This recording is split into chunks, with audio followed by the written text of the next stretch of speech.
In the earlier videos on acid-base balance, we have seen that we have got elaborate regulatory mechanisms which try to maintain the pH of body fluids and especially the pH of blood. These mechanisms include chemical buffers, respiratory regulation, and renal regulation. These regulatory mechanisms are generally able to maintain the pH despite continuous challenges. The challenges occur in the form of increase or decrease in the rate of formation of acids and bases in the body, increase or decrease in the entry of acids and bases in the body, increase or decrease in the excretion of acids and bases from the body. So in spite of these variations, the regulatory mechanisms are generally able to maintain the pH of body fluids. But sometimes the challenges are overwhelming, and then the regulatory mechanisms fail to maintain the pH and disorders occur.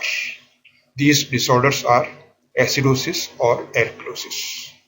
In this video, we are going to look at respiratory acidosis and respiratory alkalosis.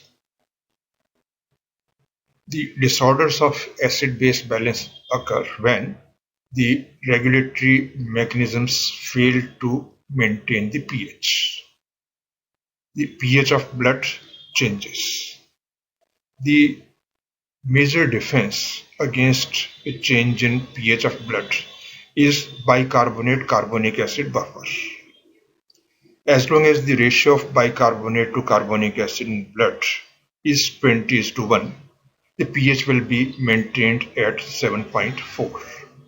But when this ratio changes, the pH will either increase or decrease, and a change in the pH of blood will result in an acid-base disorder.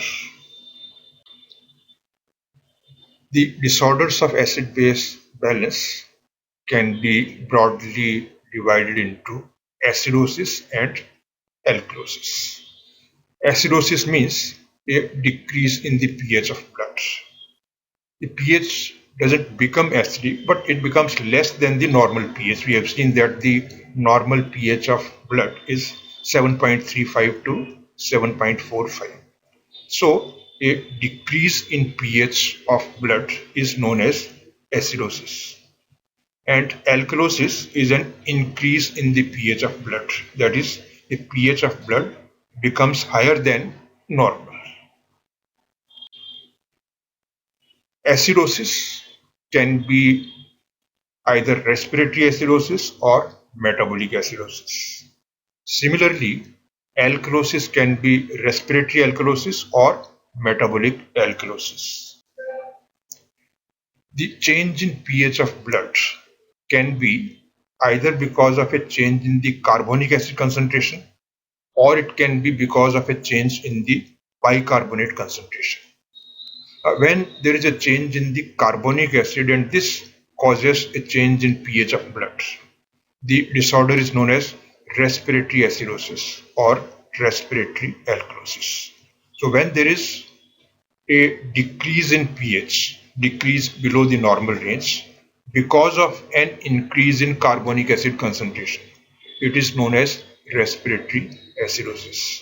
Similarly, when the pH of blood becomes more basic than normal because of a change in carbonic acid concentration, because of a decrease in carbonic acid concentration, the disorder is known as respiratory alkalosis. When the primary change occurs in the bicarbonate concentration, the concentration of carbonic acid is normal, but there is a decrease or increase in the concentration of bicarbonate, the disorder will be known as metabolic acidosis or metabolic alkalosis. So metabolic acidosis occurs when there is a decrease in the concentration of bicarbonate, and metabolic alkalosis occurs when there is an increase in the concentration of bicarbonate in blood. When there is respiratory acidosis or respiratory alkalosis, The renal mechanism tries to compensate the disorder. Disorder may be acidosis or alkalosis, but the renal mechanism will try to restore the pH of blood. And when the primary disorder is metabolic acidosis or metabolic alkalosis, the respiratory mechanism tries to compensate the disorder and it tries to restore the pH of blood towards the normal side. Compensation is more effective in chronic disorders. The disorders of acid-base balance can occur very suddenly over a very short period of time, and these are known as acute disorders. Sometimes the disorders occur over a long period of time, and then they are known as chronic disorders. So, chronic disorders of acid-base balance result in better compensation. Compensation is more effective when the disorder is chronic, but the compensation is never 100%. In this video, we are going to look at respiratory acidosis and respiratory alkalosis. Respiratory acidosis occurs due to accumulation of carbon dioxide. So the primary disturbance, the primary change is an accumulation of carbon dioxide. As we have seen earlier, carbon dioxide reacts with water to form carbonic acid. So when there is accumulation of carbon dioxide, the formation of carbonic acid will increase. The concentration of carbonic acid in blood or plasma will increase. When the concentration of bicarbonate is normal and concentration of carbonic acid has increased, the ratio of bicarbonate to carbonic acid will change. The ratio will decrease. And when the ratio decreases, the pH of blood will decrease, and this will result in acidosis. And since the acidosis is because of accumulation of carbon dioxide, it is known as respiratory acidosis.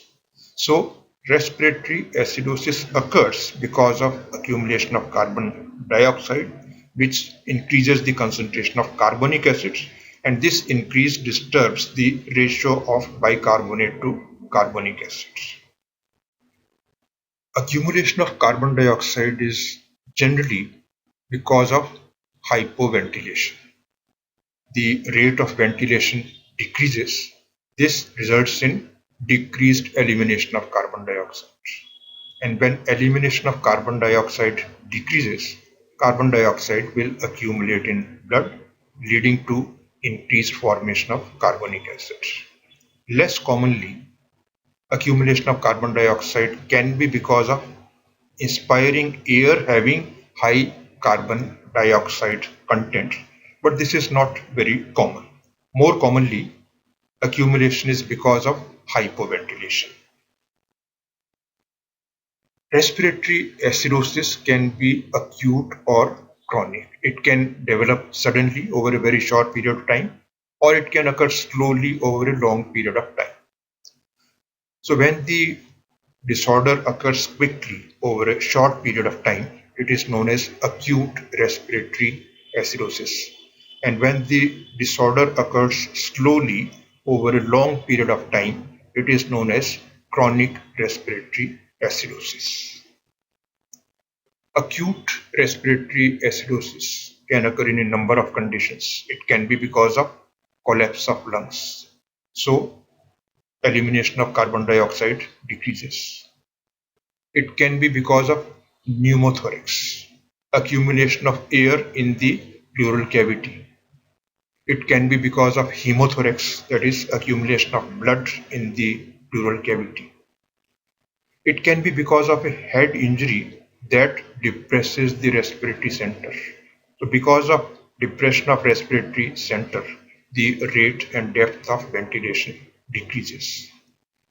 Or hypoventilation can be because of overdose of certain drugs that depress the respiratory center.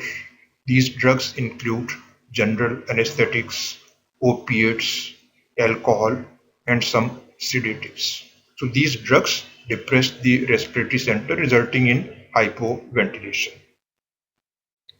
Chronic respiratory acidosis occurs in some chronic diseases like bronchial asthma, emphysema, bronchiectasis, chronic bronchitis. Sometimes it can be because of muscle disorders, myopathies, and myasthenia.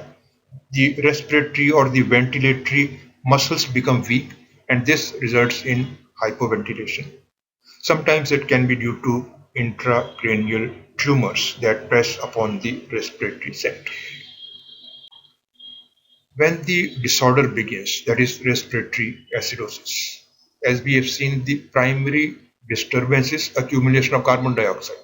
So, when we examine the blood chemistry, we will see that PCO2 is increased. The bicarbonate concentration in blood is normal. And when PCO2 is increased and bicarbonate concentration is normal, the pH will decrease. It will decrease below the normal range.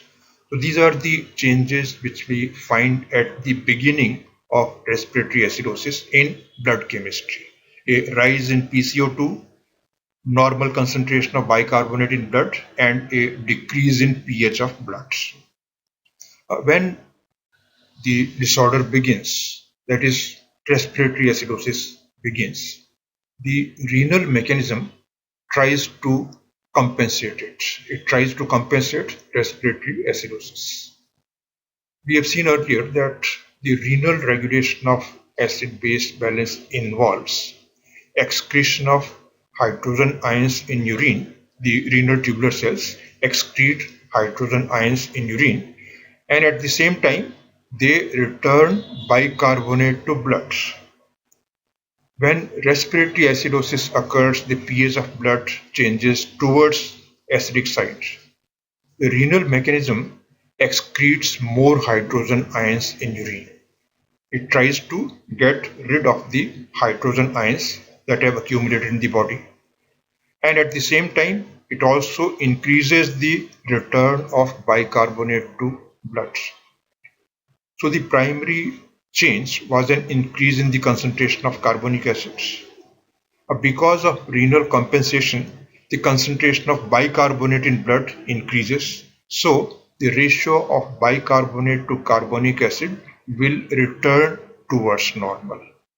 And this will result in a change in the pH also. The pH of blood will return towards normal, but it will not become normal. In acute cases, that is acute respiratory acidosis, the renal compensation is not very effective. The compensatory increase in bicarbonate concentration in blood is about 1 millimole per liter for every 10 millimeters of mercury rise in PCO2. In chronic respiratory acidosis, the compensation is more effective. The compensatory increase in bicarbonate concentration is 4 millimoles per liter for every 10 millimeters of mercury rise in PCO2. Respiratory alkalosis is the least common disorder of acid-base balance. The cause of respiratory alkalosis, the primary disturbance which results in respiratory alkalosis, is a decrease in carbon dioxide content of blood. And when the carbon dioxide content decreases, the concentration of carbonic acid will decrease. So, the concentration of bicarbonate in blood is normal, but the concentration of carbonic acid has decreased.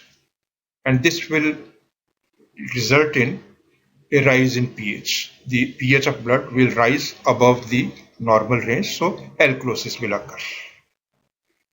And this decrease in carbon dioxide content of blood is because of hyperventilation. Because of hyperventilation, more carbon dioxide is eliminated, and this results in a decreased concentration of carbon dioxide in blood. The disorder can be acute or it can be chronic. That is, respiratory alkalosis can begin quickly over a short period of time which is known as acute respiratory alkalosis. Acute respiratory alkalosis can be because of hysterical hyperventilation. Hysteria is a psychiatric disorder, and because of this psychiatric disorder, the patient hyperventilates. It can be because of encephalitis, inflammation of brain, meningitis, inflammation of meninges. It can be because of a cerebrovascular accident, a hemorrhage into brain. It can be because of pneumonia, which is an infection of the lungs, and it can be because of salicylate poisoning. In early stages of salicylate poisoning, when the concentration of salicylate increases, it stimulates the respiratory center, resulting in hyperventilation. Chronic respiratory alkalosis occurs in chronic diseases over a long period of time. It can occur in severe anemia. Concentration of hemoglobin is decreased in anemia, and because of decreased concentration of hemoglobin, transport of oxygen to the tissues decreases. So hyperventilation occurs so that more oxygen can be transported to the tissues. In cardiac failure, heart fails to pump adequate quantity of blood into circulation. This again results in decreased transport of oxygen to the tissues, and hyperventilation occurs so that more oxygen can be transported to the tissues. It can be because of exposure to heat.